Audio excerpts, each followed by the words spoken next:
Transmite desde Bello, Antioquia, tierra de gente amable. Bello Estéreo. Bello Estéreo. Bello Estéreo.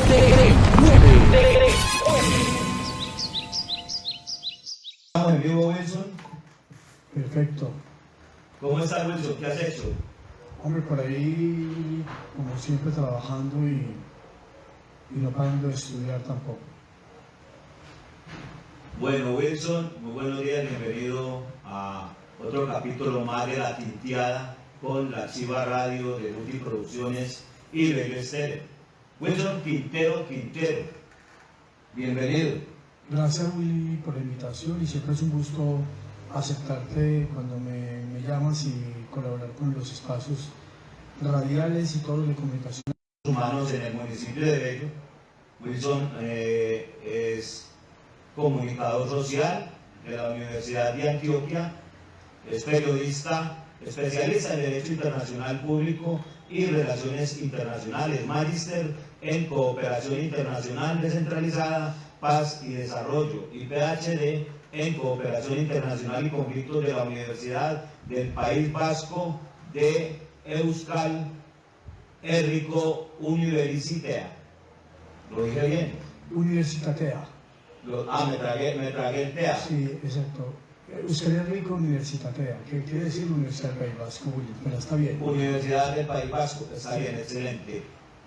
Educación en España y Centroamérica en ONUCIDA, el PNUD y Ochoa. ¿Cuál es el Ochoa? Es OCHA. OCHA, Sí, que es la el oficina. OCHA. Sí, la OCHA es la Oficina de los Derechos Humanos de las Naciones Unidas, que tiene su sede en Panamá y que obviamente es una oficina que se mueve por el mundo, William. Bueno, Wilson tiene mucho más pergaminos, es docente universitario en Cultura de Paz y Derecho Internacional Humanitario, Relaciones Internacionales, es profesor invitado en la Universidad del País Vasco, en el doctorado de Relaciones Internacionales, doctorado en Educación y Ciencias Sociales del TDA. ¿Qué es el TDA? A mí me gusta preguntar, Wilson, porque es que son de pronto numerales, frases que no conocemos muchos. Ya, el TEDA es el Tecnológico de Antioquia, donde tengo la oportunidad que tengo, he estado trabajando allí, en la Facultad de Educación, he sido profesor en el pregrado, en la maestría y en el doctorado. Ahí puse el doctorado porque justamente ahora estoy de director de una tesis doctoral y una tesis de maestría, entonces esa es la relación con el TDA.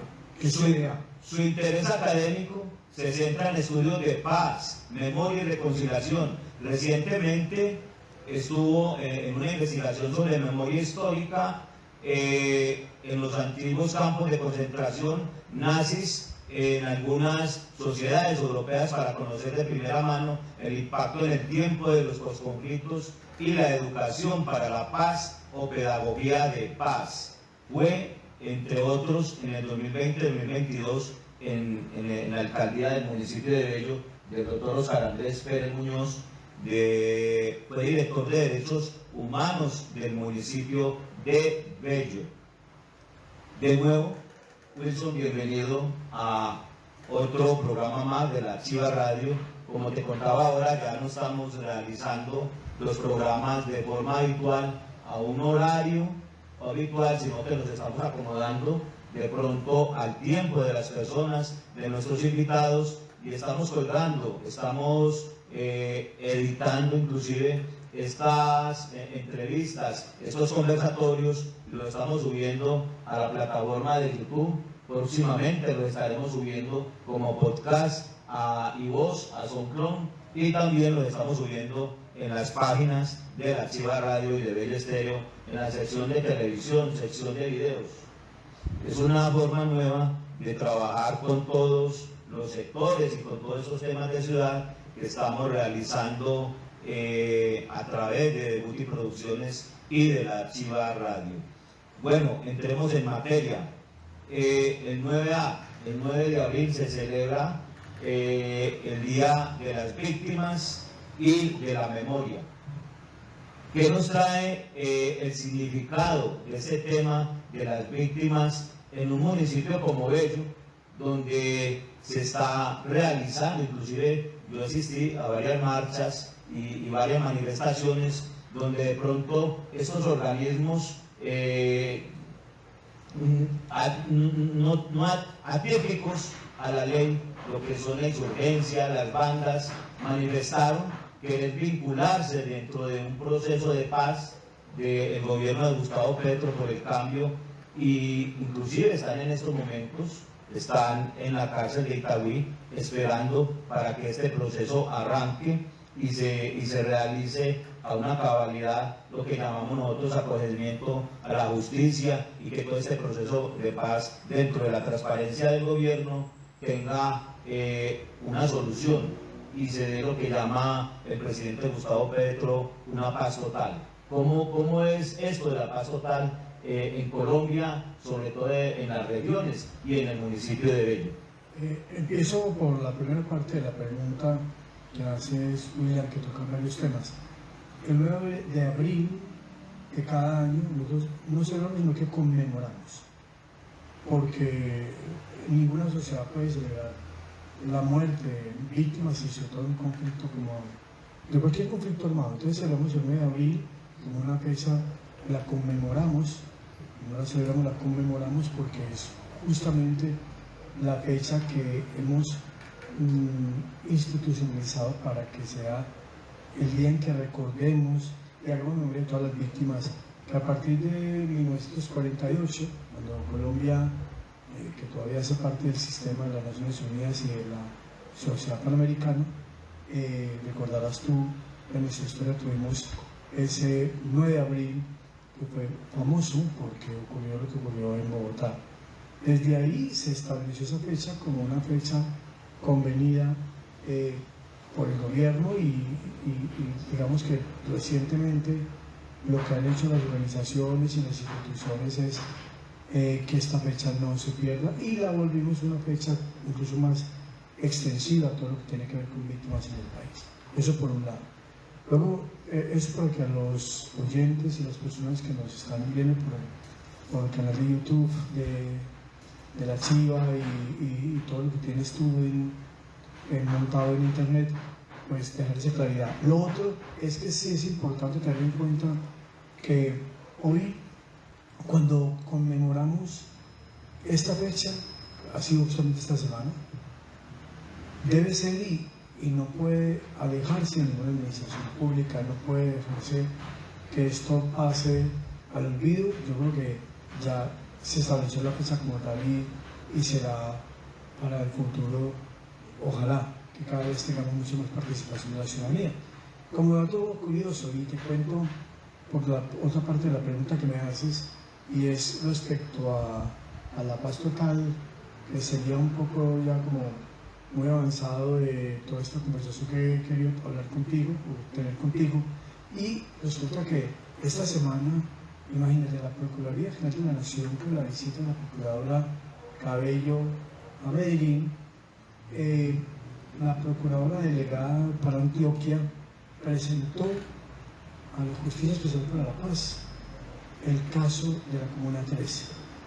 Eso te lo cuento como una chiva, pero seguro que todos lo has escuchado en las noticias, y que se considere a la Comuna 13 como víctima colectiva.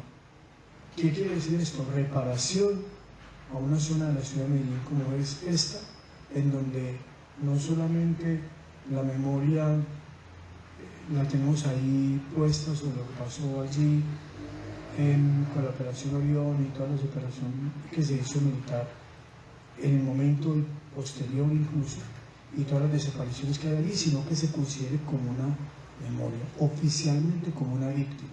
Y eso querrá decir reparación colectiva, que justamente eso es una de las cosas que persigue las comunidades que se organizaron. Entonces, que la Procuraduría haya hecho esto esa semana, para mí es una noticia de gran envergadura, porque eso quiere decir que no se convierte más allá en una fecha, es que hay una institucionalidad y una sociedad que está exigiendo ponernos de acuerdo en que esto sea, además de la conmemoración, sea un asunto que tenga realmente mucho más practicidad, podemos decir, que las víctimas no solamente hablemos de ellas en una fecha específica, sino que realmente, William, podamos realmente hacer cosas por las víctimas de manera real. Eso por un lado. Cuando me preguntas lo otro que tiene que ver con el tema del gobierno del presidente Gustavo Petro, yo creo que aquí lo que es importante, si bien me lo preguntas muy rápidamente, que pensaba hablar de ello como en algún momento de la en sintonía de pensar en si es posible en Colombia tener, no solamente desde el punto de vista legal o un marco legal para poder hacer una negociación con los diferentes actores, que no solamente están en lo rural, ya todos y todas sabemos que en lo urbano muchas organizaciones ya operan en lo rural y en lo urbano, y el conflicto tiene otras dimensiones. Mira que hoy justamente ya tenemos noticias de que se congelan los diálogos con el ELN. Entonces, nuevamente creo que es una alarma. ¿Por qué? Porque, por un lado, la negociación del 2016 con las Fuerzas Armadas Revolucionarias de Colombia y con la FARC-EP en su momento desestimuló una parte de los actores armados. Colombia aún insiste, persiste que los actores armados estén ahí ganando terreno. Todavía el tema del conflicto yo creo que es latente y es bastante grave. Y mira que hay unas noticias buenas y unas noticias malas para las víctimas, que es justamente lo que nos convoca en esta entrevista. Y las víctimas que seguirán apareciendo, las víctimas que lamentablemente un conflicto va dejando en su trayectoria, y esto realmente debería ser una cosa de agenda. Hoy también hubo la presentación de la política, de lo que será la política pública de paz y derechos humanos del municipio de Medellín, en donde se crean las subsecretarías, por ejemplo, o se mantiene la Secretaría de Derechos Humanos, de Paz y Derechos Humanos, se le quita el apellido no violencia y se agrega otra subsecretaría que me llama mucho la atención. Esta mañana estábamos justamente con una charla sobre el tema, la presentación de la misma, que se crea una subsecretaría que va a trabajar la justicia transicional. Entonces, siendo un poco más pedagógicos, tenemos la fecha en la que se conmemora, los temas que subyacen o que alternativamente se mueven con la conmemoración de víctimas, porque las víctimas son consecuencia de un conflicto o de cualquier conflicto y son armados, y no solamente de un solo lado, tú lo mencionabas ahora, de diferentes actores. Entonces, esa fecha va ganando más importancia en la medida en que también vamos logrando que la sociedad vaya haciendo una reflexión profunda sobre eso. Volviendo al tema de paz como otro elemento que estaba tocando, y decía que era ambicioso, y también estaba comentando algunas cosas que están pasando en la ciudad. En nuestro municipio de Bello nosotros tenemos unos grandes desafíos, no solamente la administración del alcalde anterior, donde participé yo como director de derechos humanos, el primer director de derechos humanos que tuvo el exalcalde Óscar Andrés. Yo creo que trazó una línea interesante. Primero se fortaleció la mesa municipal de derechos humanos y derecho internacional humanitario, se fortaleció el Consejo Territorial de Paz y Reconciliación y se creó una dirección. Yo creo que cuando pensamos tú y yo en el título de la entrevista y pensar las incidencias o el impacto o lo que significa para un municipio como Bello que la administración pública realmente con este tema realmente no sea solamente un asunto de armar una estructura, sino que esa estructura, en el caso en particular de lo que estás diciendo, la paz total convoca a diferentes actores armados y Bello no puede quedar aislado de eso. Ya tú sabes que incluso se han armado comités, mesas de trabajo en donde posiblemente se dé una negociación con los actores armados urbanos de la violencia urbana y en donde tenemos que coger eso con pinzas. Wilson, perdóname, ese es un tema que lo teníamos para más adelante, pero ya que lo estás tocando, ¿cuál es la diferencia entre las mesas de paz y los procesos de las víctimas, los procesos de acogimiento a la justicia, o qué correlación tienen? porque yo creo que en cuestión de un mes se va a montar un tema de derechos humanos, la Oficina de Derechos Humanos para el municipio de Bello. ¿Y cuál es la diferencia? Se puede llamar, Bello ya tuvo hace algunos años una mesa de paz que fue un completo fracaso. ¿Cuál es la diferencia de estos sectores que se van a acoger de pronto a este tema de la paz total del gobierno de Gustavo Petro? ¿Y cuál es la finalidad de pronto de esas mesas de paz? Mira, primero, el municipio tiene una dirección de derechos humanos, todavía, que pertenece a la Secretaría de Seguridad y Convivencia Ciudadana. Esa dirección existe. Existe la Mesa de Derechos Humanos y Derechos de Interacción Humanitaria, que está conformada por sociedad civil y por institucionalidad. Y existe el Consejo Territorial de Paz, pero que ese justamente se le fortaleció cuando estábamos en la Dirección de Derechos Humanos. Es decir, esos mecanismos de participación, la Mesa de Derechos Humanos y el Consejo Territorial de Paz existen, y la dirección. Ahora, no sé si está la Oficina de Derechos Humanos que tú dices, no sé si será otra cosa, o sería una secretaría o qué. Creo que se va a montar una especie de secretaría bajo una articulación, inclusive la entrevista por ahí en 15 días se la voy a realizar a la persona que viene a liderar este proceso, que es nuestro amigo Juan Felipe Restrepo, cónsul de paz por la ONU.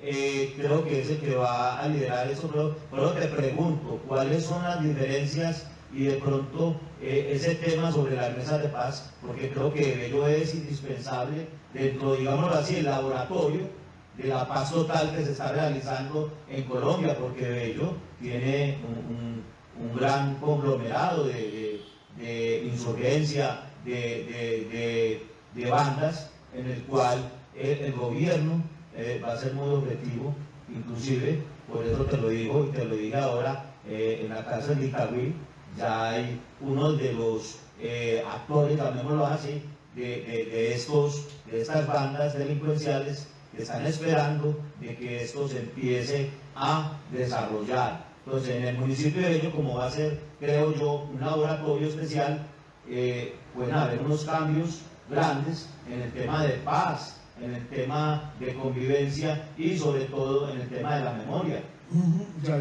Sí, aclarando otra vez, institucionalmente tenemos la Dirección de Derechos Humanos que pertenece a la Secretaría de Seguridad. Esa está funcionando desde que yo estaba ahí. Y ahora sé que todavía tiene un director. Y ya eso que tú me estás comentando, ya sería en el orden de una secretaría, muy interesante, o una subsecretaría. Porque yo creo que es una subsecretaría, si va a estar ahí Felipe Restrepo, pues interesante, porque es un hombre que yo creo que viene de un sector muy importante de la ciudad, del sector político, que él viene, siempre han estado atentos con eso. Felipe acompañó, incluso creo que ya estando en este momento de la institucionalidad, él debe recordar que él incluso estuvo en los momentos más álgidos de la administración anterior, cuando tuvimos el tema de las marchas, las manifestaciones, e incluso él estuvo en contra de la institucionalidad porque no había más mecanismos sino de la Dirección de Derechos Humanos. Si Felipe va a estar ahí, pues le tendríamos que recordar a él que también él estuvo en contra de alguna manera de eso, pero quizá porque su propio interés era de que esto se hiciera bien hecho, y si él va a estar ahí, pues va a ser interesante. Desconozco el tema, pero me parece, y lo recibo, creo que de muy buen, lo aplaudo, porque me parece súper interesante que se haga una secretaría en ese sentido, por lo que tú estás comentando.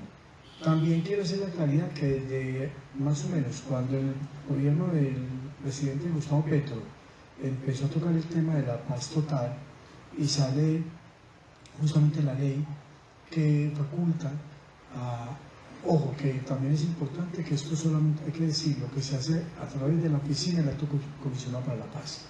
Eso no lo puede hacer cualquiera por propia voluntad, o una administración lo hace, no, bajo el marco legal nacional que existe, que la ley, no recuerdo el número de la ley, pero es la ley que permite que se hable de gestores de paz, que se hable de la paz social y de una cantidad de instrumentos que otorga la norma para poder hacer esto.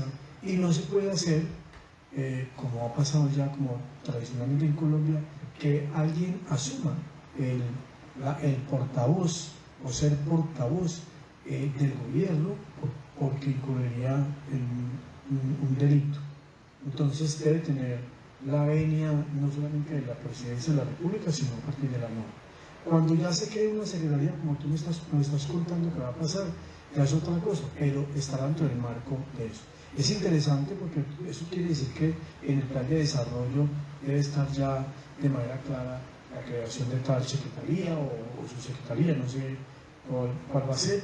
Y obviamente lo otro es que las mesas, William, desde más o menos ya van casi 2 años, 1 año y medio, casi 2 años, que hay unas reuniones a las que tú haces mención, porque se creó una mesa justamente con los actores de la violencia urbana.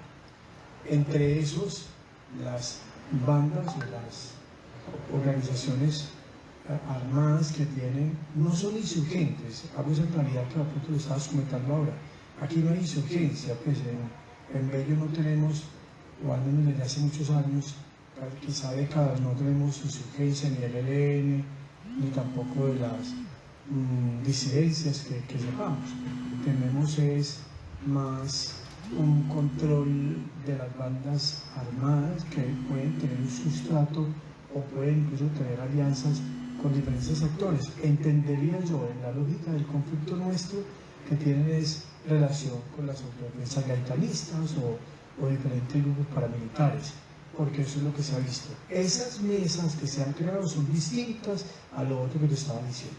Entonces, si eso se va a dar, la Secretaría y la División de Derechos Humanos, que no sé dónde quedaría, lo que entendería yo es que justamente eso va a ayudar a cómo se articula y se apoya al gobierno nacional en ese objetivo macro. Eso sería la intención. Las mesas que tú haces referencia, que había en varias reuniones, de hecho yo he participado en alguna de ellas, en donde se le está solicitando a los actores armados ya un compromiso, que es el mío de la ciudadanía también, un compromiso frente a todo lo que son las rentas ilegales, todo lo que tiene que ver con su modus operandi en el municipio, porque sigue pasando. Esos sitios entran en un proceso en el cual se subordinen a lo normativo del Estado, debe ser de manera contundente. Entonces entendería uno que la administración del municipio de Bello estaría en consonancia de esa articulación y que ayude a que la ley de la paz total conozco y sé, terminando, que las diferentes bandas, para no hacer mención de ellas aquí, que muchas personas las conocen, esas bandas, sus líderes serían lo que pasó justamente con lo que llamamos hoy en día Conservatorio Mancuso, que yéndose a la justicia transicional o justicia especial para la paz, se convierte en un actor que luego, si la JEP le concede a él otro tipo de beneficio y termina siendo gestor de paz, como lo ha expresado también el gobierno nacional, implicaría que también un ejercicio de gestores de paz esté en el nivel de las bandas delincuenciales, pero con unos compromisos, eso ya lo digo yo de manera particular, con unos compromisos serios y contundentes, porque el daño, y volviendo al tema de víctimas, porque el daño que han causado las bandas en Bello es grande y las que siguen causando. Eso, que es una cosa que yo lo ventilaba, y creo que eso también debe quedar claro en esos posibles acuerdos que se dan. Pero deben ser, primero, articulados a lo nacional. Segundo, que si la institucionalidad que se vaya a crear debe tener muy clara una agenda local. Y esa agenda local debe ser preguntada, obviamente, o construida con las organizaciones de base. Y ahí estaría, en la mesa de derechos humanos hay una mesa de víctimas, William, nosotros tenemos una mesa de víctimas que está justamente dentro de la dirección de reconciliación, la dirección de, no recuerdo cómo se llama la dirección, que pertenece también a la Secretaría de Seguridad y Convivencia Ciudadana del municipio de Bello, que tiene que ver con la unidad de víctimas. eso también tiene que ser participativo desde ahí, no podemos construir una agenda solamente de lo. Cuando yo te dije a ti que lo público, la incidencia de estos instrumentos en lo público, es porque además del carácter, digamos, de voluntad política que tiene, y que me parece, como te digo, aplaudo que se vaya a hacer eso en Bello, y me parece excelente, porque es un instrumento necesario, porque seguiremos trabajando en la línea de ir disminuyendo la violencia en el municipio, y es posible pensar en la convivencia. Y termino, en el plan de prevención que hicimos también y de protección de derechos humanos en el gobierno anterior, en que yo pude participar, nosotros dejamos claro también ahí, a partir de alertas tempranas del 2019 y la alerta temprana del 2021 o de 2020, la 036, y no recuerdo la otra, en donde Bello estaba situado en un municipio con una enorme urgencia en el tema del tratamiento de los derechos humanos. Entonces eso no se ha perdido. La respuesta se le dio a la Defensoría del Pueblo, pero yo creo, William, que esto hay que cogerlo ya con seriedad. Perdón, Wilson, una pregunta muy importante que se me viene. Hay un tema, Bello es un municipio receptor. Ayer hablábamos con Dora Elsie Muñoz y con Paula Andrea de que hay del conflicto urbano en Colombia y del desplazamiento forzoso, hay más de 74.000, 75.000 a 80.000 víctimas. ¿Cómo hace el municipio de Bello en este caso para darle prioridad de pronto a las víctimas originadas en Bello? ¿Cómo se hace de pronto esta categorización de las víctimas del municipio de Bello a las víctimas que vienen, porque Bello es receptor de víctimas de desplazamiento? Entonces, ¿cómo se está haciendo de pronto la categorización? ¿O se hace algo generalizado de las personas que ya, lo que llamamos nosotros los invasores de tierras, las personas que están en la ladera del municipio de Bello, que son con límite de Medellín? ¿Eso cómo se categoriza? ¿O es un tema ya generalizado? No, primero que existe un registro único. Las personas que van y hacen la denuncia empiezan a estar en ese registro único de víctimas.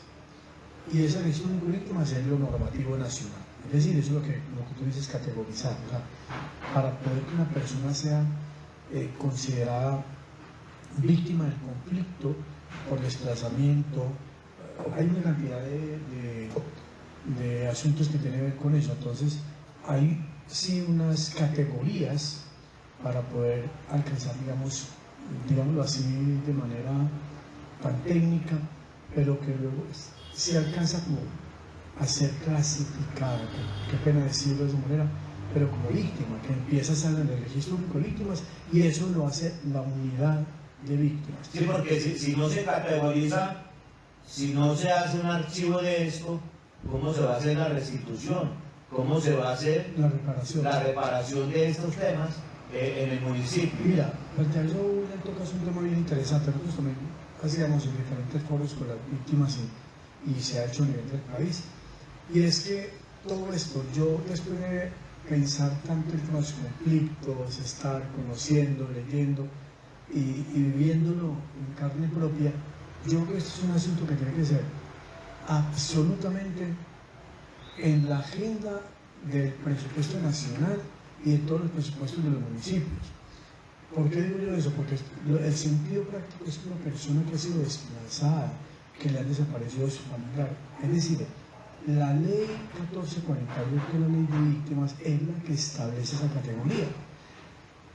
En esos diferentes foros o reflexiones o en diferentes espacios que hemos estado, había un gran problema, y era que solamente eran considerados para estar en la 1448 o bajo el amparo de, sujetos de protección constitucional, las personas que venían del conflicto armado rural, digámoslo así. En los últimos años, por el mismo fenómeno que yo comentaba al principio, el Clan del Golfo hace presencia también con otras estructuras en lo urbano. Te pongo un caso, nosotros o uno más concreto que ya lleva mucho más tiempo en Segovia. En Segovia la insurgencia, los grupos paramilitares siempre se han estado... y esa zona tiene, yo no sé si Segovia puede pasar de 40, 50 mil víctimas, no sé cuántas puede tener, pero nosotros hemos sido receptores de víctimas del nordeste, del municipio de Bello. Entonces, repito y aclaro, para estar en el registro único de víctimas deben ser amparados por la 1448 y recientemente ya en los municipios como Bello y lo mismo en la zona metropolitana y especialmente Bello, quizá porque tanto el del Magdalena Medio como el Bajo Cauca, pues la entrada es por aquí, por el norte. Y ese es un fenómeno que la Defensoría y la misma personería de algunas organizaciones siempre han mostrado como un factor que llegan muchas víctimas a Bello por eso. No tengo el dato preciso de las víctimas, ya que tú lo estabas comentando, al menos cuando en el 2022 había ya casi 70.000 y seguro que entre el 2022 y 2023 han llegado más víctimas. Bello es uno de los municipios que quizás el de Medellín el que más víctimas ha recibido o percepciona, digámoslo así. ¿Por qué? Por esa cercanía con los sitios justamente en donde todavía, William, el conflicto sigue vigente. Forzada de homicidios, asesinatos, de todos los delitos más graves que tiene el conflicto. Pero además de eso, desde hace algunos años también, que era lo que quería mencionar cuando hablaba de la reflexión en torno a que quién es víctima y quién no es víctima. Todos son víctimas ahí. E incluso ahorita hay víctimas que no están en la 1448, que no están declaradas como víctimas. Porque también hay otro tipo, a veces sería muy interesante analizar otras víctimas. Porque hay sociedades que se han dado, me disculpa la expresión, la pela cuando el informe de Bastar en España o los informes de Bastar ya ponían el espectro de las víctimas mucho más amplio o más allá de los márgenes o los límites que representa el conflicto armado. Eso es importante. Y con la pregunta que tú me haces y que tengamos ya esos 75.000, lo que tú mencionas, no me parece que está en el número. Entonces, debe estar. Recuerda que el presupuesto, ese presupuesto también, el municipio recibe el presupuesto de la nación para poder ir más. La reparación no la hace el municipio, la reparación viene desde Bogotá. O sea, Bogotá tiene una resolución a una persona. Y hay unas dinámicas muy tremendamente duras frente al tema, porque lamentablemente de las cosas que han pasado es que muchas veces personas que han sido desplazadas o que han sido expulsadas de su territorio a través de un asesinato de un hijo, una hija, cuando le reparan, la víctima ya está muy mayor, o cuando ha pasado los años hay gente que no la han reparado. Y se supone que esta reparación llega hasta el 2030. Entonces fíjate tú que una persona que fue afectada por el conflicto y que hubo plazos en el momento, digamos, en la línea de tiempo histórica para que las personas que no habían declarado lo hicieran en su momento. Evidentemente el tope creo que fue hasta el 2016 o algo así, que fue el último momento. No había otro, que yo recuerdo, no había otro porque también había que entrar nuevamente a pensar en que en retrospectiva muchas personas no lo hicieron.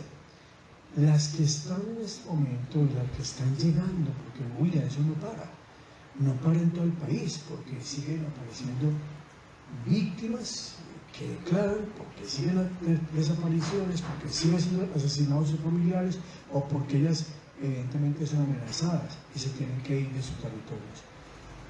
Esto es tan largo y ancho de hablar de ello, pero para centrarnos en este tema y el de ello justamente en el tema de ello, William, la unidad de víctimas, hay un refugio incluso, se puede albergar, un albergue mejor, un albergue donde estas personas yo he sido testigo de que se ha hecho y se ha hecho con víctimas, incluso casos muy particulares. Luego, el agravante de todo esto, William, y que quisiera que quedara en esta entrevista de hoy, es que las rentas ilegales de los grupos armados de la violencia urbana en Bello también han causado graves daños equiparables a los daños que sufre una víctima en lo rural. Desplazamiento interno, las rentas ilegales que están haciendo con la estafa, con el chantaje, con la extorsión, con la venta de territorios, están afectando el medio ambiente. Realmente esos son delitos que se han convertido también realmente en parte de sus rentas ilegales y que está generando unas nuevas víctimas incluso. Aquí han sido asesinadas personas por los grupos armados en diferentes sectores de la ciudad. En el barrio Cali yo me acuerdo que asistí a un caso que me pareció súper triste, que tierras que son recompradas y revendidas por los actores armados. ¿Y a quién se las venden? Que también ese es el otro tema. Se las venden a quien es reparado con un poquito de dinero, que le reparan por la muerte de un hijo, de una madre o de un padre, y cogen ese dinero y ese dinero para comprar un pedazo de tierra de manera irregular y que generan lamentablemente una economía ilegal. Este es un problema grandísimo en el municipio de Bello. Esto hay que cogerlo, como dije antes, con pinzas. Tanto la administración anterior como esta.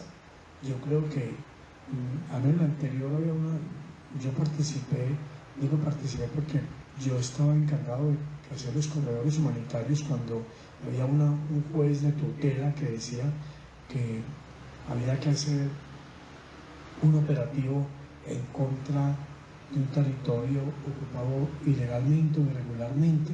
No sé qué va a decir frente a esto Felipe Restrepo, por ejemplo, que dirá si le va a tocar hacer este tipo de cosas, cómo se va a dar ese diálogo, porque él estuvo ahí en esos operativos también, ayudándome incluso a hacer corredores humanitarios. Ya él como institucionalidad, si eso pasa, no sabemos, ojalá que sí se dé eso, cómo se va a crear ese diálogo. Entonces, si hay voluntad de parte de las bandas y hay voluntad de parte de la institucionalidad y en medio están las víctimas, ¿qué va a pasar con esas víctimas? ¿Cómo se va a dar esa reparación a las personas que se les ha robado, incluso cuando han comprado esas tierras, o que se ha asesinado a sus seres queridos? Porque eso ha pasado en Bello y eso yo creo que tú lo has escuchado y tienes alguna información. Luego también yo haría para Bello como una especie de tribunal especial. Pues lo digo así porque no lo estoy diciendo desde lo legal, lo digo desde una idea política, por ser yo pues un sujeto también de la política en términos de derechos humanos. Una cantidad de víctimas que ha generado los grupos armados que van desde el desplazamiento, William, hasta la desaparición y el asesinato de líderes en el municipio. Ellos son responsables de esos asesinatos. Y en una negociación, eso debe entrar ahí. Algunos de esos, digamos, caudillos o líderes de estas bandas, algunos han sido detenidos y se ha logrado comprobar, en algunos casos concretamente, el asesinato de algunos líderes o unas lideresas, y eso se le ha sumado, pero por vía de la justicia ordinaria. Pero cuando me estás hablando de un proceso que es nuevo, aquí hay que volver a traer el tema a colación, hay que volver a traer el tema y venga, ¿qué va a pasar con esto? Nos está faltando, William, para terminar en esta parte de esa intervención, nos está faltando, no por conocimiento, no por desconocimiento, quizá porque no teníamos los instrumentos, pero necesitamos hacer un inventario de esas víctimas en el municipio que son de Bello, que son de Larita, no los que recibimos, que tienen la misma igualdad de condiciones como víctimas. Porque una persona que ha sido desplazada de un barrio o sencillamente se ha ocupado el territorio y se ha, digamos, usurpado el papel del Estado y sencillamente se ha puesto ahí una casa, que alguien vendió el terreno y que son los actores armados que lo han hecho, como renta ilegal. Pero esa víctima del desplazamiento de ese territorio, ¿dónde está? Posiblemente esa víctima se fue desplazada para el municipio de Envigado de Itagüí, o de La Estrella, o Medellín, o a quién sabe dónde, otra parte del país. Bello también ha generado víctimas, y muchas. Eso está ahí. Eso yo creo que es importante tocarlo porque lo que tú mencionabas ahora, enormes cantidades de dinero que mueven las rentas ilegales y las organizaciones armadas de Bello, que son las bandas que conocemos. Las organizaciones al margen de la ley. Claro, evidentemente. Y entonces esas organizaciones, ellas han estado en esas mesas y ese es un tema que ya se ha tocado. Y quería pensar en que si hacemos eso en Bello, que se hace en Bello, se haga con participación de la sociedad civil. Está la mesa de víctimas, está la mesa de derechos humanos, está el Consejo Territorial de Paz, está el Consejo Consultivo de Mujeres, hay una cantidad de organizaciones que están en París, en Granizal, en los sectores que lamentablemente por nuestro proceso todavía en vías de desarrollo, un montón de víctimas. Ayer conversábamos con Paula Andrea y con Dora Elsie, y Dora Elsie Muñoz nos hablaba sobre un museo, una casa museo, y ahí es donde viene esta pregunta: ¿qué es la memoria histórica y cuál es su función? ¿Qué permite la memoria en Colombia y en las víctimas? ¿Hacia dónde está orientado ese tema? Porque la gente se preguntará, hombre, ¿cómo así que la memoria histórica? ¿Cómo se va a consolidar más adelante de pronto la propuesta de realizar un museo sobre la memoria de las víctimas? Mira, hay una cosa que es la memoria oficial o la historia oficial, que es la que conocemos, que es la que nos han enseñado en los libros de historia. Esa es la memoria, digamos, oficial que está en los libros. De hecho, te cuento una anécdota muy particular, que nosotros tuvimos un presidente ya afrodescendiente, duró 4 meses en el gobierno, que mientras voy pensando, voy buscando el nombre aquí, porque justamente en un texto que estaba leyendo en estos días, el presidente Petro hizo que en uno de los salones del Palacio San Carlos se pusiera, creo que era que se llamaba Luis María Nieto, creo que era el primer presidente afrodescendiente que tuvo Colombia. Eso no aparecía en los libros de historia, aparecía justamente como alguien olvidado porque la historia oficial lo había olvidado. Luego está lo que tiene que ver con la memoria histórica y la memoria que es contada a partir no de la oficialidad, sino que la memoria que tiene que ver justamente con las otras memorias. Se llamaba Juan José Nieto.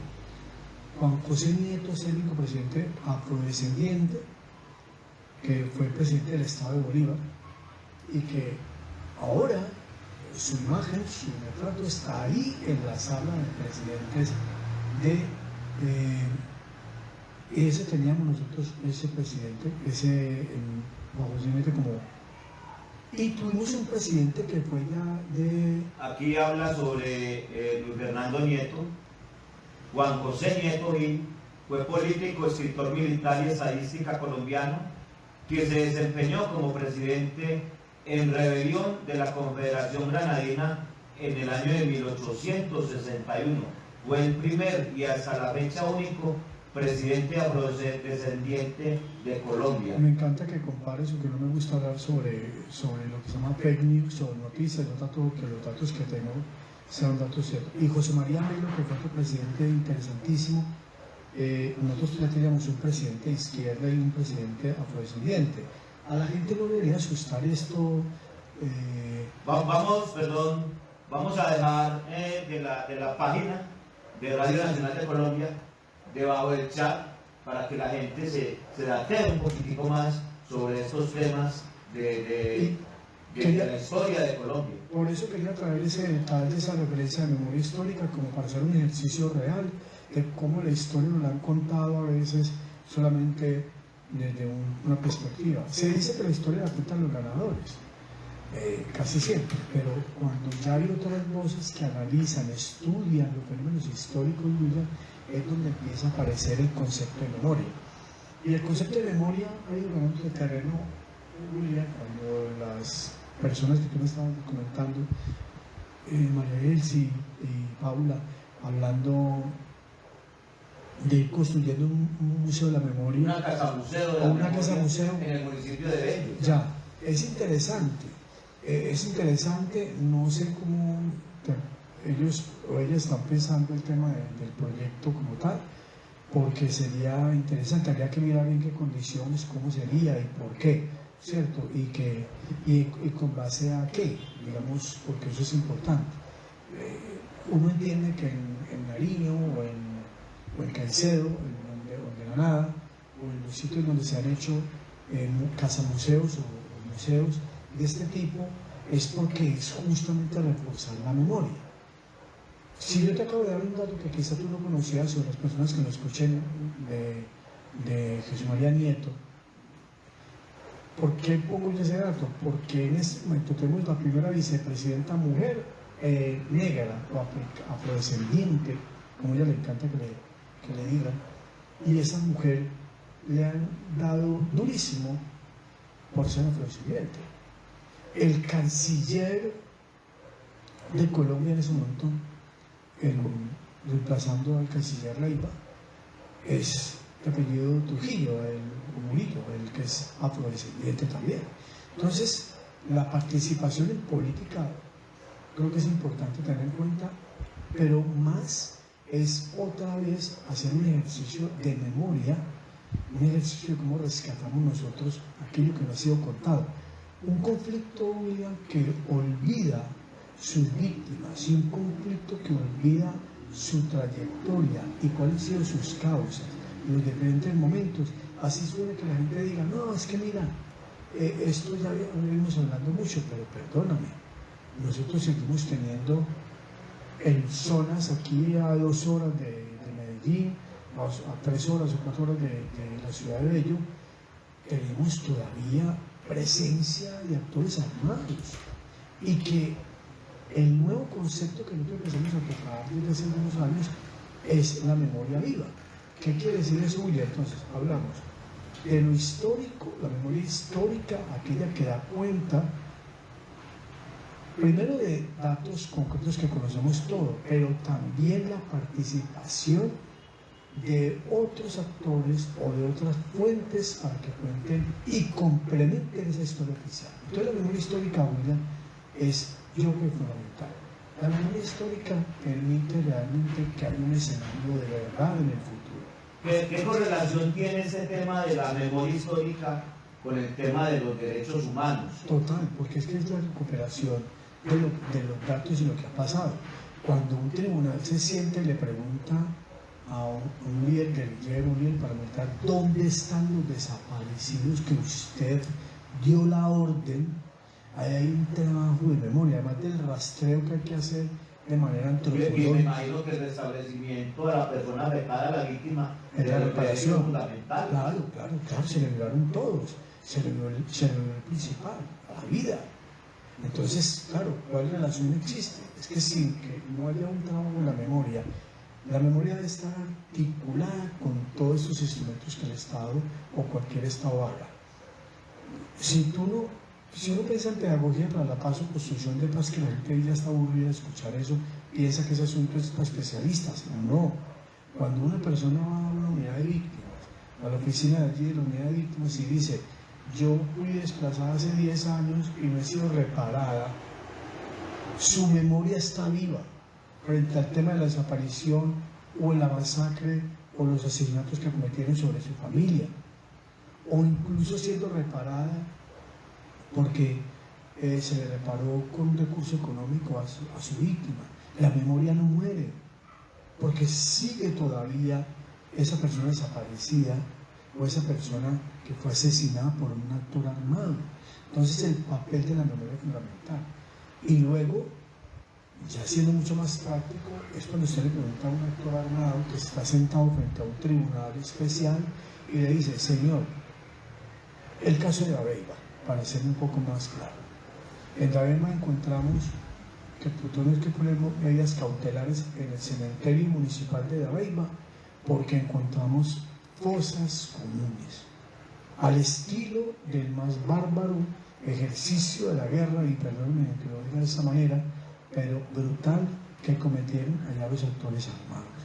Entonces, esas personas tienen derecho a que su memoria se traiga, a que su memoria y su dignidad como seres humanos asesinados por un actor armado se traiga a colación en el momento presente.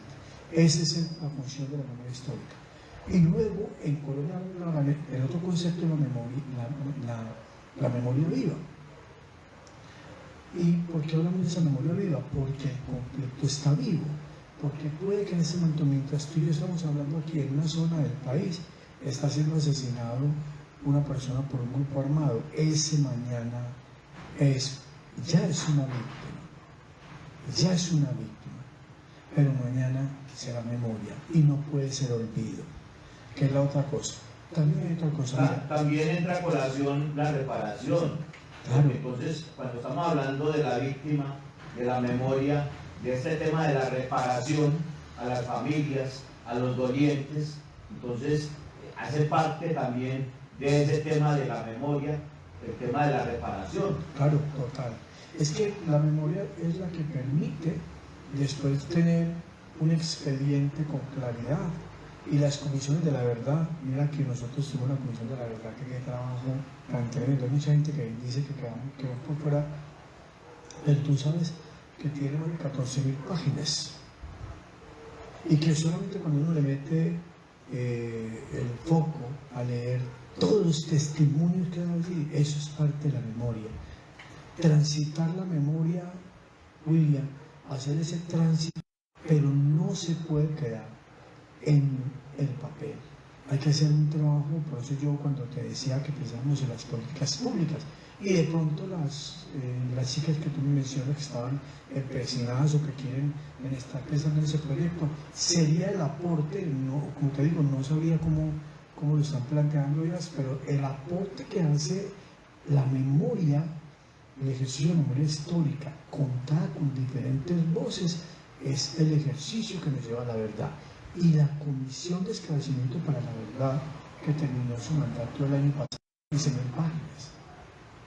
Imagínate, los testimonios, los macrocasos, eso tiene que ver con la memoria. Entonces ahí es donde se le pide a los actores.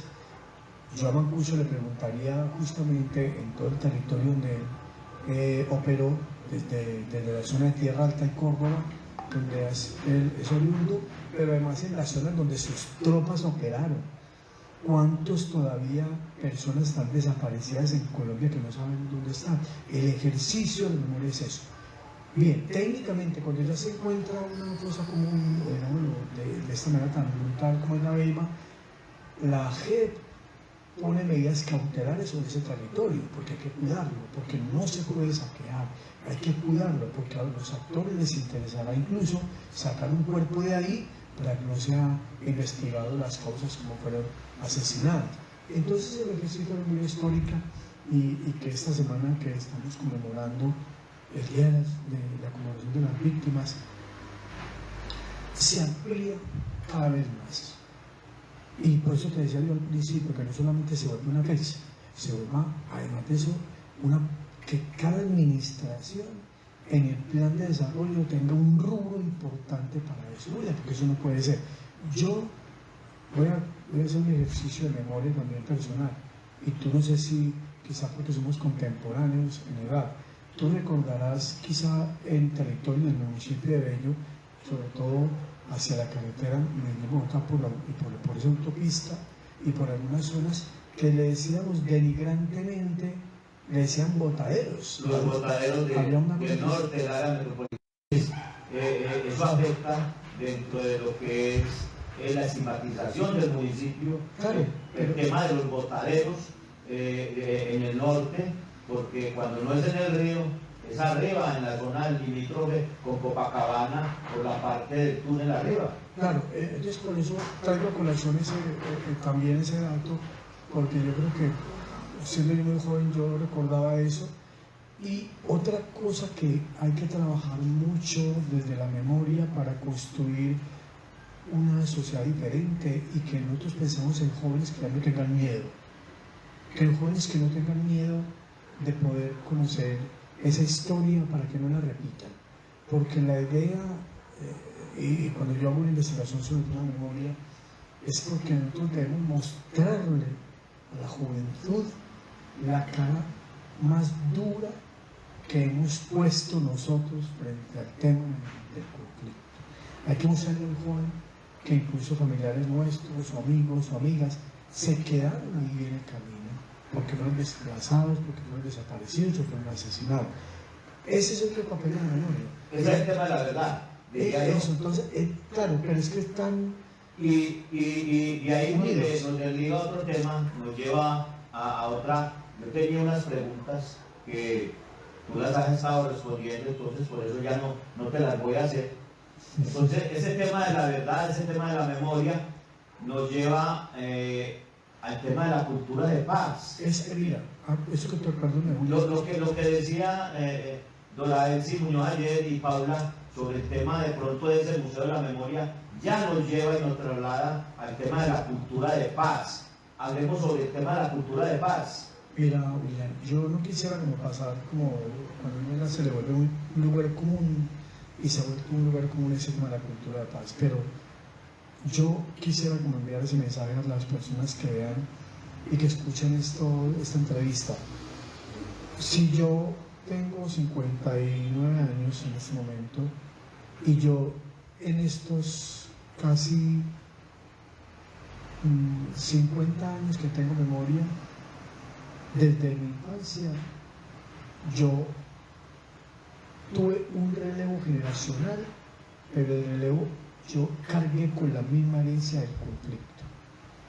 Es decir, en el mismo tiempo que yo he vivido han pasado delitos que también le tocó vivir a mi abuelo o a mi papá. Por eso, decirle a la gente, no nos cansemos de escuchar el tema de cultura de paz o construcción de paz, pero eso hay que hacerlo digerible. Primero hay que tener dinero y presupuesto para poder reparar a las víctimas. Y ojo que se me va a escapar una cosa, y es uno de los grandes problemas que también tiene discusiones cuando solamente se consideran víctimas los de las FARC, los de las paramilitares y los de la fuerza pública. Y los de la guerrilla, ¿qué? Cuidado. Los que hablamos de ese tema de derechos humanos siempre hemos marcado también que el secuestro que cometió durante mucho tiempo las guerrillas es un delito atroz como el que más. Porque un familiar secuestra a personas que tuvieron unos amigos. Y eso hay que decirlo sin miedo. Y yo siendo una persona que tiene una posición crítica frente a incluso el mismo gobierno de Petro pudiera ser en algunas cosas, pero porque tenemos una reflexión constante de que las cosas pueden ocurrir siempre de la mejor manera. Pero, William, los delitos que se han cometido en Colombia son a la altura de los países que están catalogados como países con un índice muy alto de violación de los derechos humanos. Y el secuestro está ahí, como la desaparición forzada. La fuerza pública tiene tanta responsabilidad en las desapariciones que ya tenemos que ese es un macro caso. Estos jóvenes que fueron desaparecidos y fueron asesinados, los llamados peyorativamente los falsos positivos. Aquí hubo una cantidad de miles de jóvenes, 6.402, no recuerdo la fecha exacta, pero son 6.000 pedazos. Esos miles de jóvenes fueron asesinados por la institucionalidad, por la fuerza pública. Pero también como ese delito hay que denunciar la cantidad de desaparecidos que la guerrilla cometió e hizo y los secuestros que cometió, las familias que fracturó, el daño económico. Eso hay que ponerlo también ahí. Y por eso yo creo que al principio cuando yo estaba trabajando justamente con la Presidencia de la República y hacía pedagogía de paz en diferentes municipios, en casi 85 municipios que yo iba con este discurso, en algunos de ellos pues la gente saltaba y me decía, es que mi abuelo fue secuestrado, mi abuelo fue asesinado por la FARC, en este municipio no queremos a la guerrilla porque aquí hubo una toma guerrillera, aquí dejaron el pueblo arruinado. Esas cosas son parte del conflicto que hay que ponerlas ahí. Y en eso entonces el ejercicio de la memoria, el ejercicio de la verdad, William, es fundamental. Yo escuché, por ejemplo, ahora en la Universidad Nacional, hace un mes más o menos, tuvimos un evento muy bonito, digo muy bonito porque estaban dos magistrados de la JEP, una mujer, una magistrada afrodescendiente, perdón que no recuerdo el nombre, o sea, hablando del macro caso que significa con el caso del retorno de Salvatore Mancuso hacia Colombia, en donde fueron las víctimas, las organizaciones de víctimas que exigieron que él debía aquí estar en el país, porque él debe dar cuenta a las víctimas que él causó. Y eso no se puede olvidar. Pero a la par como él, un líder guerrillero que tiene uno sobre sus hombros las decisiones militares donde se desaparecieron y se secuestraron personas y luego fueron asesinadas. Eso no se nos puede olvidar. Y con eso que yo acabo de decir, no se nos puede olvidar, William, es porque memoria y olvido son dos cosas que deben estar juntos. No se puede olvidar. Y por eso hay que mantener la memoria viva. Y por eso las políticas públicas deben apuntar, como hacemos procesos de una casa museo, en que se haga un ejercicio de dignidad de las memorias. Yo diría, perdón, yo diría que hay que escribir la historia para que no haya olvido. O sea, escribir para que nuestros hijos sepan dentro de lo que es el territorio, ya me estoy refiriendo yo de pronto a lo regional, a lo local, para que nuestros hijos nunca olviden, como decía algo, la parte generacional, donde vos heredaste, donde yo heredé de mis padres y que les tocó vivir una violencia, porque es que la violencia, por ejemplo, en Bello no lleva 30 años, no es de una administración municipal, la violencia de Bello lleva, hasta donde yo sé, lleva más de 40, 50 años sobre el tapete, porque hubo violencia política en Bello. Eso generó también otro tipo de violencias, ya de temas de bandas, y a nivel de generaciones, si no se escribe la historia, si no se hace ese museo de pronto, que es donde yo veo la viabilidad del museo como tal, para que nuestros hijos, dentro de lo que es la parte histórica generacional, tengan ahí el recuerdo de la memoria, de esos temas que tanto nos han interesado y que de pronto se están buscando con este tema de... Eso es un paso, perdón, paso tal. Sí, exacto. Lo que pasa es que cuando, volviendo a ese tema que tú decías, mira, entonces, cultura de paz. Cultura de paz, William, no es solamente ir a contar un rollo entre especialistas y en que los que somos apasionados por el tema, no. Eso tiene que hacerse un lenguaje de tal manera que la gente entienda que la convivencia, por ejemplo. Yo recuerdo mucho al subsecretario, a Luis Hernando, que trabajé con él. Luis Hernando Pérez. Sí, Luis Hernando, y yo hablamos sobre eso y le decíamos, qué bueno, Luis Hernando, pensar en el futuro, porque nosotros pensamos mucho en la convivencia y él hizo un trabajo interesante con eso. Y las organizaciones de derechos humanos de Bello, que no se pueden olvidar, las que vienen trabajando con cultura, entonces con cultura, con arte, eso hace parte de esa construcción. Mira, no quiero mencionar autores aquí porque no es la idea y no es un asunto académico, pero hay muchos autores que siempre están planteando cosas muy sencillas, que pueden ser complejas, porque decirle a una persona que le secuestraron el papá, o una persona de Nariño que odia todo lo que tiene que ver con FARC, porque le tocó la toma guerrillera, en donde mataron a un familiar de ella, donde le cambió su vida, se tuvo que ir para Medellín y vivía en su pueblo tranquila, esa persona tiene sembrado un dolor enorme. Y a esa persona hay que contestarle y responderle de manera concreta, pero también concretamente a una víctima hay que decirle, a usted le mataron a su padre, a su hermano, Y a usted lo reparan económicamente, pero es una reparación más allá de lo jurídico, la reparación que permite que quede en la memoria de los demás, como tú bien lo dices. Un museo cumple de alguna manera esa función de aquí en este sitio, y no para decir volverse amarillista, para nada, no.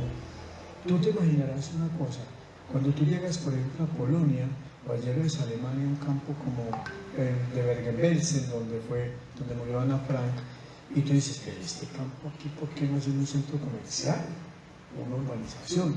Habrá gente aquí que dirá, oye, pero una extensión tan grande, Julia, para que te hagas una idea, cabría la estación del metro de Niquía, ponle tú 5 o 6 veces, y con almacenamiento de trenes, una cosa enorme. Pero es que ahí murieron 26.000 mujeres. Ahí fueron asesinados más de 90.000 soldados soviéticos. Entonces no vas allá y miras que llega el señor con el niño o con la mujer y hace un turismo histórico. Y a nadie se le ocurriría jamás hacer un centro comercial ahí.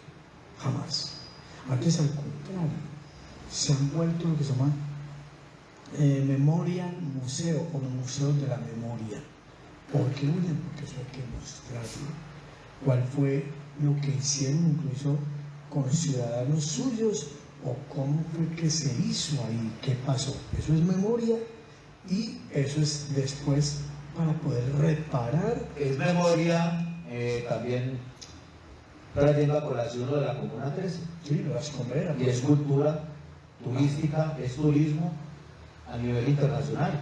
Claro, ese por ejemplo ejercicio de la Comuna 13, y lo que yo empecé diciendo en esta entrevista, que me alegra que la Procuraduría haya hecho eso ahora, y la Procuradora Delegada para Antioquia, pero que se presente a la JEP por parte de la Procuraduría, porque hay que reparar a las víctimas. Y ojo, un gobierno que es responsable de eso, porque eso también, eso hay que poner. Mira, cuando uno le dice a los amigos, hagamos despacito, no lo vemos tan duro, hay una cosa muy tremenda en las negociaciones, y es que no hacerse pasito no quiere decir poner el olvido como una política pública. No se puede, y quedaría mal hecho cualquier acuerdo de ese tipo, y quedaría muy mal hecho cuando no se le da la oportunidad a todas las víctimas que sean las que se expresen y las que exijan a la sociedad y a la institucionalidad la responsabilidad física, la responsabilidad intelectual y la responsabilidad institucional que tuvieron quienes causaron ese daño a esas víctimas. Y con eso, William, yo sé que estoy tocando un tema muy delicado. Un presidente es el comandante de las fuerzas militares, y un presidente, ya en la Corte Penal Internacional mataron entre Tutsis y Hutus. La comunidad internacional dijo que en 8 meses, 9 meses se mataron casi 1.100.000 personas a punto de machete, y todo mirando para un lado, como que el último apague la luz. Naciones Unidas tuvo una responsabilidad enorme. Se condenaron los generales de ambos bandos, se condenaron periodistas. El Tribunal Especial para Ruanda fue un tribunal en el marco del derecho internacional y en el derecho penal. Eso debe ser una cosa también importante. Ahora bien, nos dirán, en el caso colombiano, la justicia transicional lo que está haciendo es un ejercicio que había que hacer y que no va a parar ahora a William, que se le puede tener la justicia transicional es el otro componente que le ayuda a que la memoria, a que un informe de la Comisión de la Verdad se mantenga y sirve de insumo para poderle preguntar a un tipo o preguntarle a alguien responsable.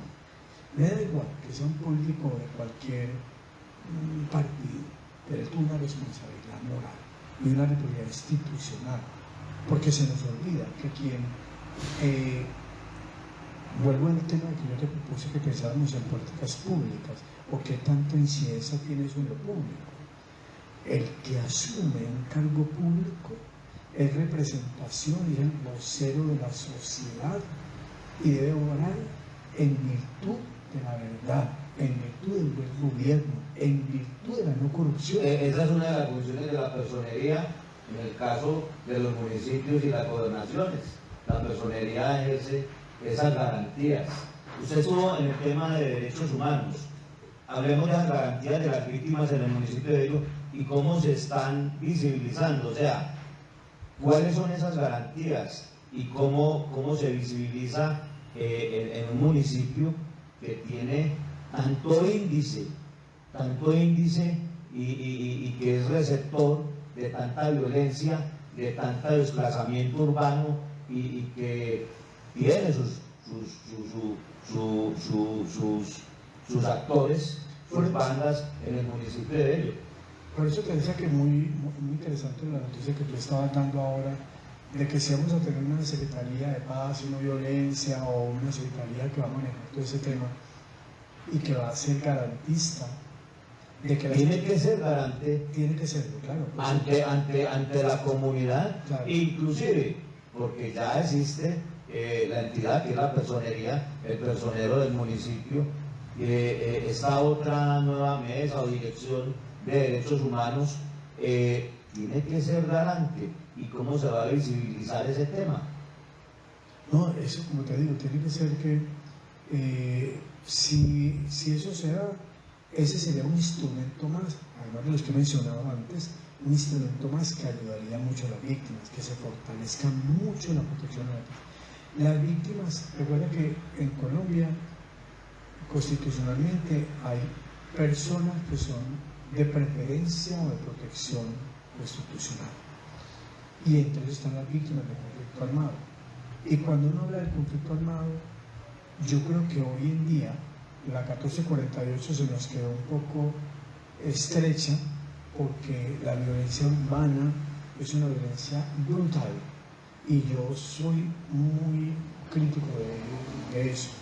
Cuando usted no puede tomarle declaración a alguien que simplemente ha sido desplazado de un barrio a otro y que media la extorsión, que media posiblemente incluso un secuestro, lo que es un presupuesto express, para poder sacar siquiera $1 millón a una persona, que una renta ilegal, el daño y el patrimonio, el daño que está haciendo el patrimonio de todos nosotros, las bandas.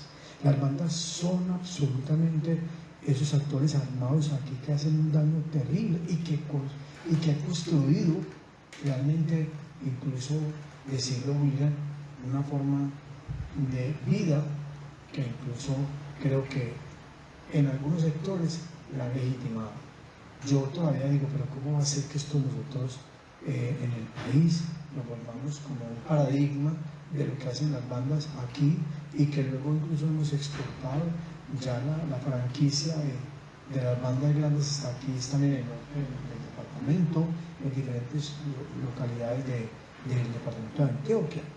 Y entonces una marca, si se pudiera decir así, de una banda como el Mesa, o Pacelli, o los Pacellis, o los Trianos, los que quieras tú, tienen extensiones o sucursales en otros municipios.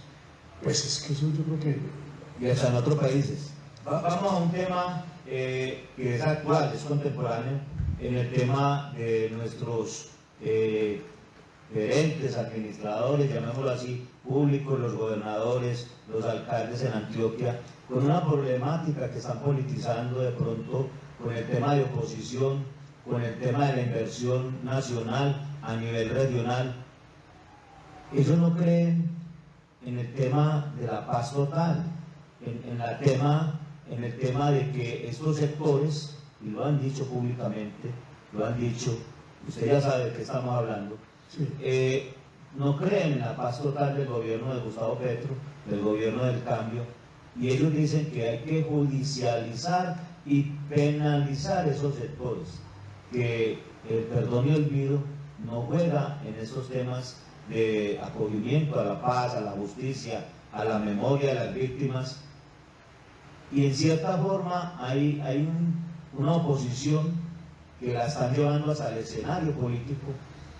¿Cómo ve usted el desarrollo de este tema que se está suscitando en Antioquia y en otras regiones del país en contra de la presidencia y el tema del cambio de la paz total de Gustavo Petro? ¿Usted cree en ese tema de la paz total o cómo se está más o menos visibilizando para, hablemoslo así, al 2027 y a unas futuras elecciones, que ya estamos a un año de arrancar campaña política, a elecciones de Congreso, a elecciones presidenciales, este tema del acogimiento a la paz total de estos sectores? Mira, yo voy a empezar por una cosa que puede sonar un poco dura y me posiciona frente a la audiencia. Yo recuerdo que la primera oficina de paz y convivencia, asesoría de paz y convivencia, que se crea en una gobernación para hablar con los milicianos que estaban en Manrique, las milpas, las milicias populares, las milicias de, no recuerdo de qué milicias, del EPL, de las milicias de la FARC, del ELN, en Medellín, lo hizo la Oficina de Paz y Convivencia. ¿Y saben qué gobierno fue eso? Fue el de Álvaro Uribe. Fue en el gobierno de Álvaro Uribe Vélez. Entonces, es donde nacieron las famosas convivencias.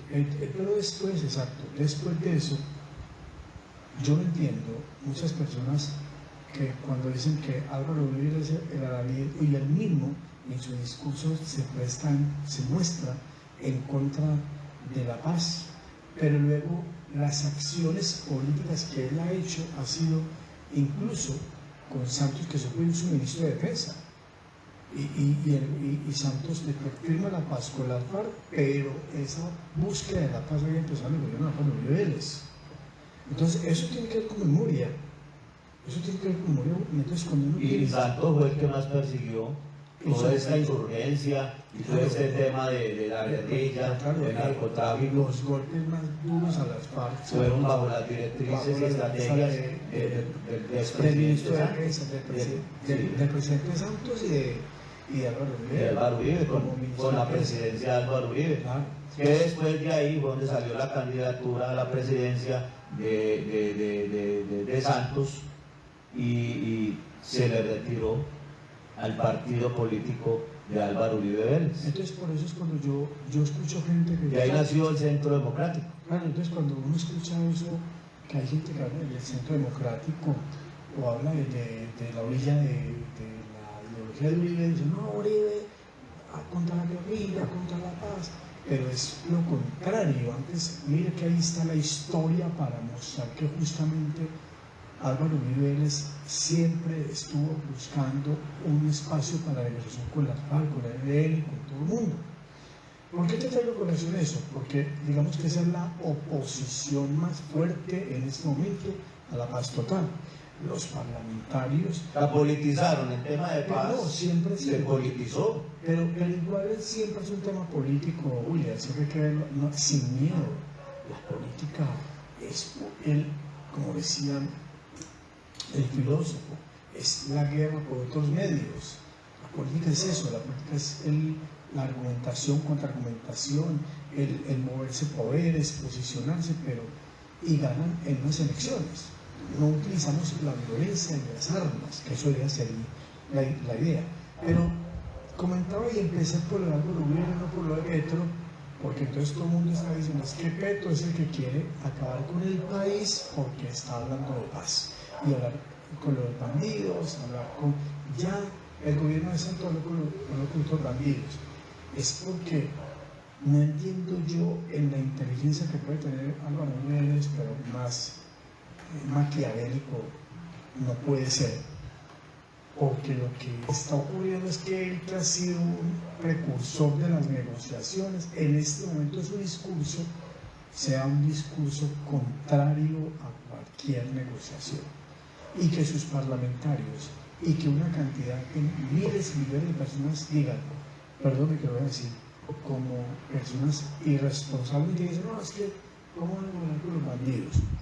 Pero yo le diría a una persona que vive en Laureles, en el Poblado, o que vive en otros escenarios, cuando en un barrio como en el Trapiche, o ahí en las casas de Villa de Compenalco, tocaba un muchacho que manda un delincuente que está en la cárcel y le cobra 5.000 pesos para pillarle la casa. ¿Qué es eso? Pero entonces, en otros espacios no. ¿O eso cómo se llama? ¿O eso es una acción de qué? Y eso lo han permitido diferentes gobiernos.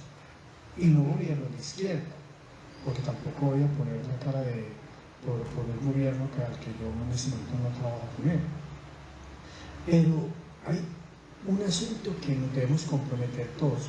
Yo creo que si hubiera sido Álvaro Uribe Vélez, las FARC en su momento, en documentos diferentes que existen, las guerrillas colombianas siempre han intentado buscar una negociación política. Para mí esto fue uno de los más tremendos temas que han ocurrido. El narcotráfico permeó de tal manera a la fuerza pública, a la institucionalidad, al gobierno, a todos nosotros y a la guerrilla misma. El narcotráfico para mí ha sido una cosa muy, muy dañina para todo el país. Y sin embargo nos ha dado de comer.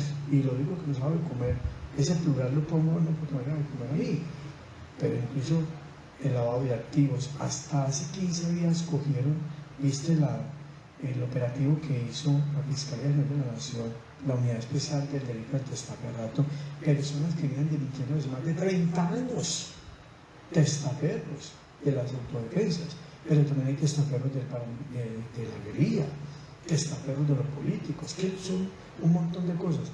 Entonces, cuando yo decía, hagámonos pasito, creo yo que cuando el presidente Petro habla de eso, habla de la paz total, venga, hagámonos pasito, porque aquí todo el mundo tiene la paja.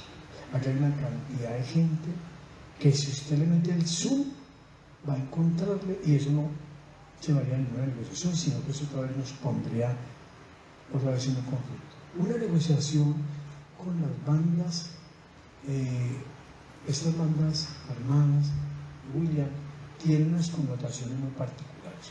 Yo creo que sí, yo termino. Esa pregunta iba para el cierre, porque ¿cuál es la connotación, los beneficios de pronto?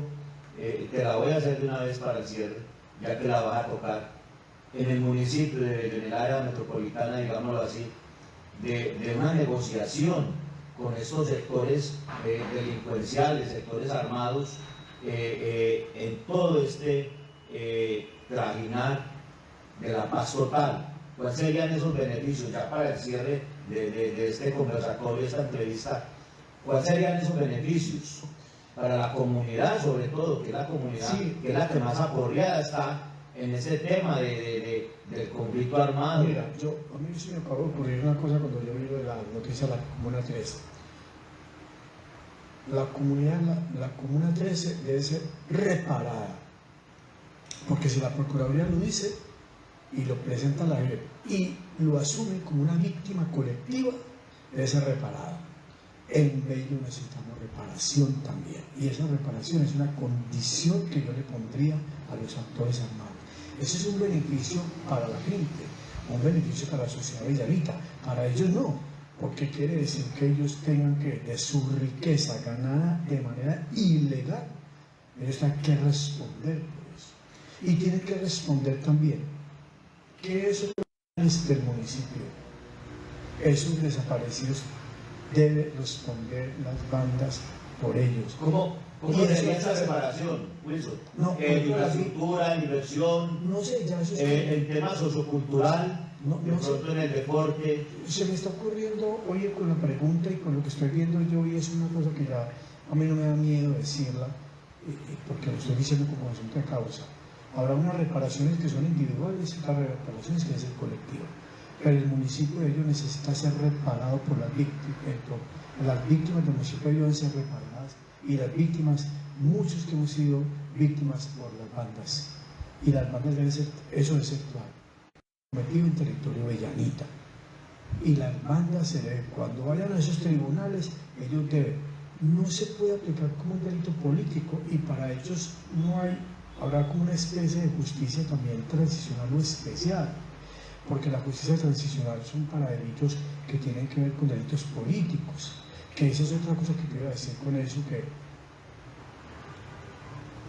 en una negociación muchas veces, estimado William, y a las personas que nos están escuchando, una negociación, por eso es larga, por eso incluso, ojalá no se vuelva eterna, pero que sí permita que la verdad sea la que hable, la verdad que se muestre, la responsabilidad de los actores.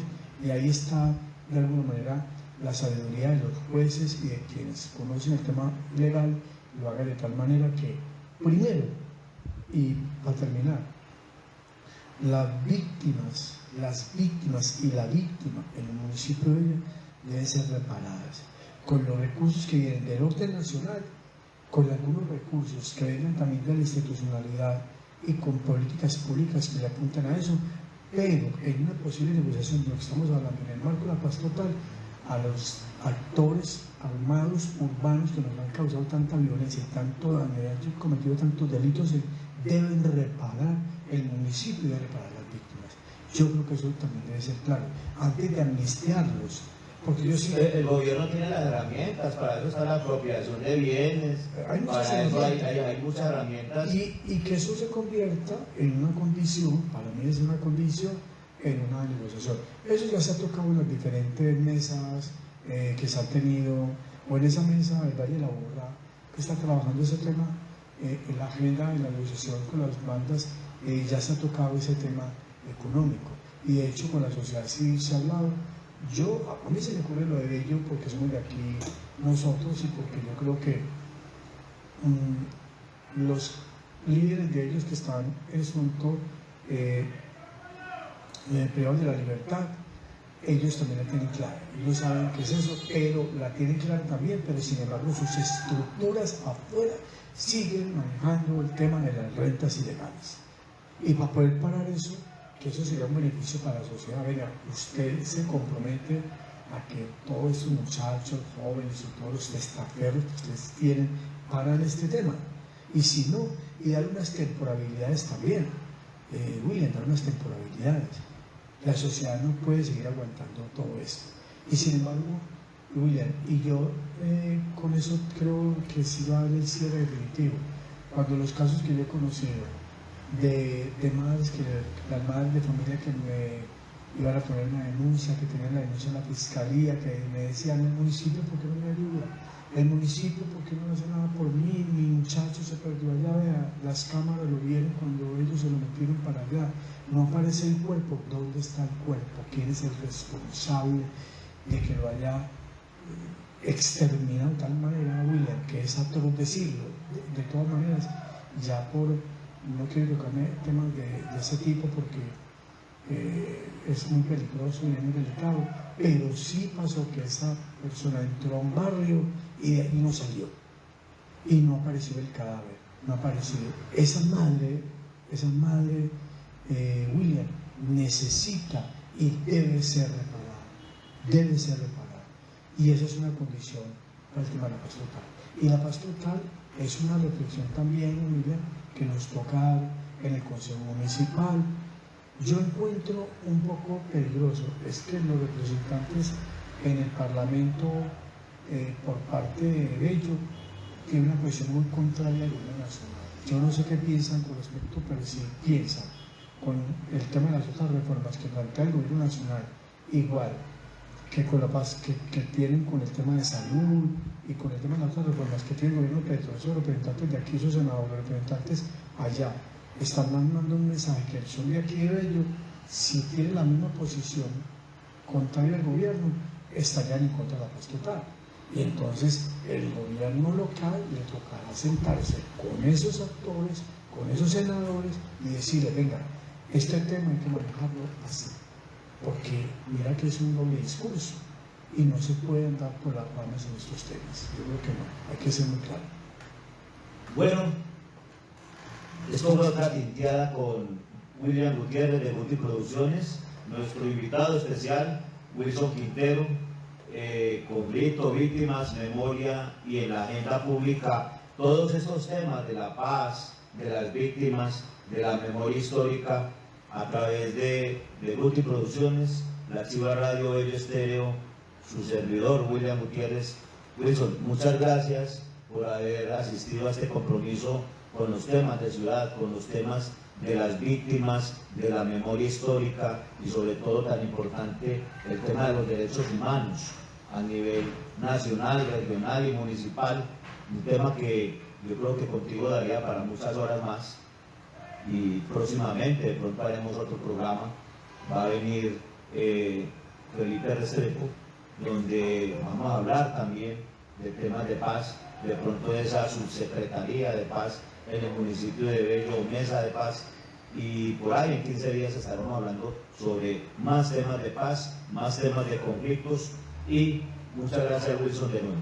William, yo quiero darte las gracias a ti, yo creo que hay muchas personas que trabajamos todos estos temas, que tú saques tiempo que de tus recursos, de todo lo que haces tú con tu audiencia, hablar de estos temas. Eso es lo que hay que hacer.